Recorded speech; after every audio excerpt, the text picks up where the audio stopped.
अमित शाह ऐसे बोले कि अगले बार जीत के आए तो भाईपो का शासन होगा, अभिषेक बनर्जी प्रदेश चलाएगा।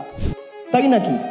আমি জানি না অমিত বাবু, সম্মানীয় স্বরাষ্ট্রমন্ত্রী, আপনি বাংলার রাজনীতি কতটা ফলো করেন, কতটুকু নজর রাখেন। আমি 2014 সালে সাংসদ হয়েছি, আজকে 2026, 12 বছর।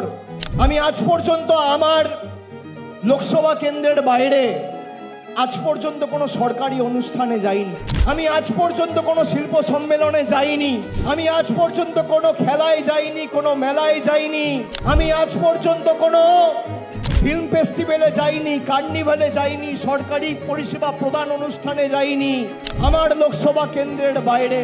তার কারণ আমি জানি একজন জনপ্রতিনিধি হতে গেলে তাকে অনেক বাধ্যবাধকতা মেনে চলতে হয়।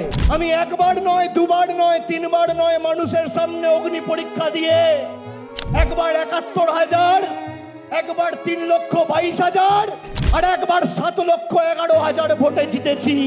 আমি জানতে চাই অমিত শাহ, আপনার ছেলে কোন অগ্নি পরীক্ষার দিয়ে আইসিসির প্রেসিডেন্ট হয়েছে? মানুষকে বলুন, কোন অগ্নি পরীক্ষা দিয়েছে?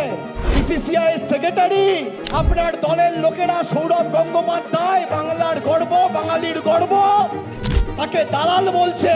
আপনার ছেলে কোন অধিকারে, কোন অগ্নি পরীক্ষা দিয়ে ইন্টারন্যাশনাল ক্রিকেট কাউন্সিলের সভাপতি হয়েছে? আমার লড়াই বাংলার মানুষ দেখেছে। প্রধানমন্ত্রী সভা করে এসে এখানে থ্রেট দিয়ে গেছিল, বলেছিল ভাইপোকে জেলের ভাত খাওয়াবো, পার্টি অফিস বন্ধ করে দেবো।